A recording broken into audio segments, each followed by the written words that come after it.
Thank you. माननीय सभापति जी, बहुत बहुत धन्यवाद। महामहिम राष्ट्रपति जी के अभिभाषण पर धन्यवाद प्रस्ताव का समर्थन परंपरा के अनुसार कर रहा हूं। अभिभाषण में बहुत सारे ऐसे विषय जिनको लिया जाना चाहिए था वो नहीं लिया गया। अभिभाषण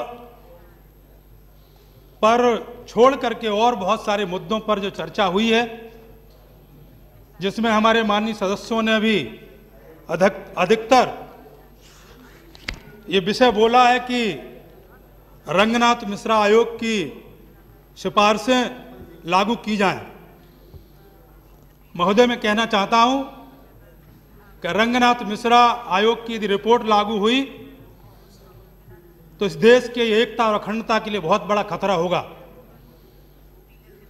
मैं जानता हूं कि जो एससी और एसटी को आरक्षण है,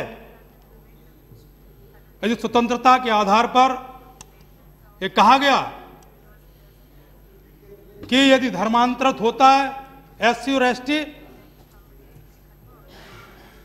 और उनको आरक्षण का पूरा लाभ मिलेगा, तो मुझे लगता है कि देश के हित में नहीं होगा।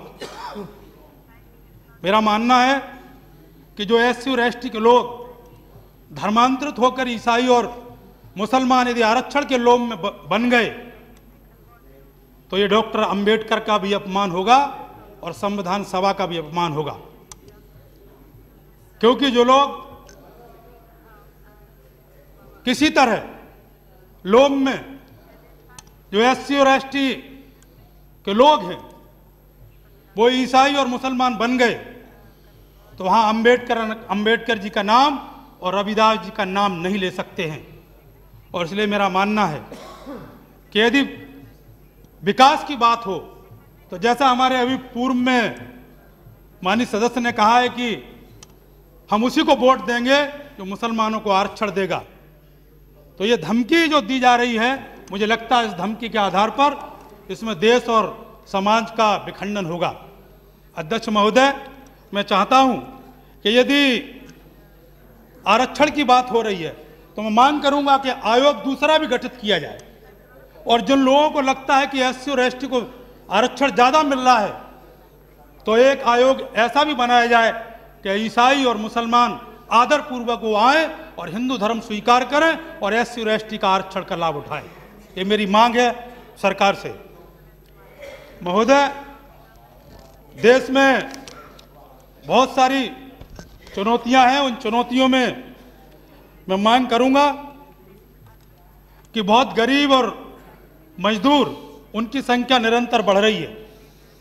उनके घरों में महंगाई के कारण जो समस्या है उस समस्या को कोई देख नहीं रहा है। हमारे युवा साथी माननीय राहुल गांधी जी 6 महीना में एक दलित के घर भोजन करने जाते हैं। ये अच्छी बात है, दलित के घर भोजन करने जाते हैं, लेकिन उस गांव में उसके बाद उन दलितों की हालत क्या होती है इसकी चिंता भी होनी चाहिए। इस देश के करोड़ों दलित महंगाई के कारण जिनके चूल्हे नहीं जलते हैं, इस दिशा में सरकार को सोचना चाहिए। ये मेरा निवेदन है। मैं विशेष रूप से ये नहीं कहना चाहता हूं, किसानों की बात आ चुकी है, लेकिन आज किसानों की जो समस्या है वो सब जानते हैं। आज खाद नहीं है, पानी नहीं है और बिजली नहीं है, हर खेत को पानी नहीं मिल रहा है। आज जो किसान आत्महत्या कर रहे हैं उनकी संख्या निरंतर बढ़ रही है। अध्यक्ष महोदय, मैं चाहता हूं कि इस दिशा में सरकार कोई ठोस कदम उठाए। सामाजिक समरसता की दिशा में जो सरकार को करना चाहिए वो केवल आंकड़ों के आधार पर, मुझे लगता है कि सबसे बड़ा सदन है, लेकिन आंकड़े जो प्रस्तुत किए जाते हैं इन आंकड़ों के आधार पर ही इस सदन में तरह तरह के आंकड़ों के आधार पर सारा हम संतुष्ट हो जाते हैं, लेकिन सच्चाई कुछ और होती है।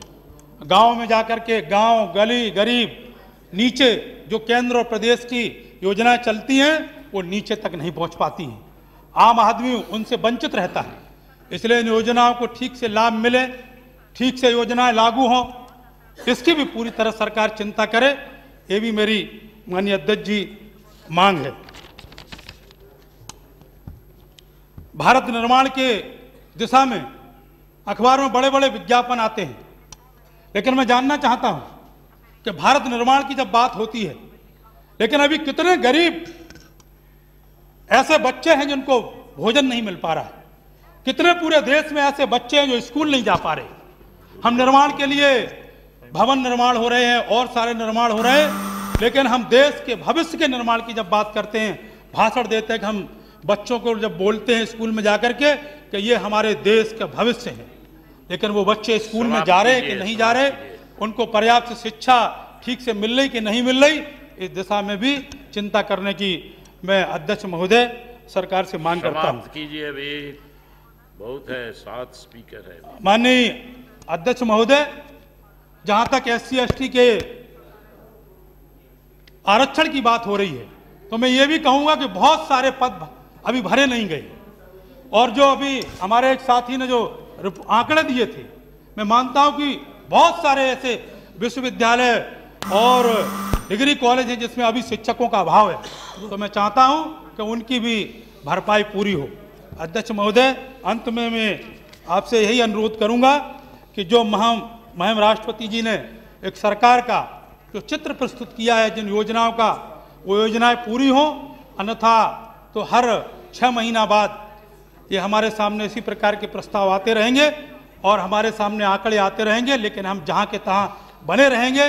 पूरे देश में एक संकल्प के साथ आज पानी नहीं लोगों को मिल रहा है, पानी मिल जाए, एक ही संकल्प ले लिया जाए कि पूरे देश में सबको स्वच्छ पानी मिल जाएगा, बच्चों को शिक्षा मिल जाएगी। यही मांग करता हुआ बहुत बहुत धन्यवाद।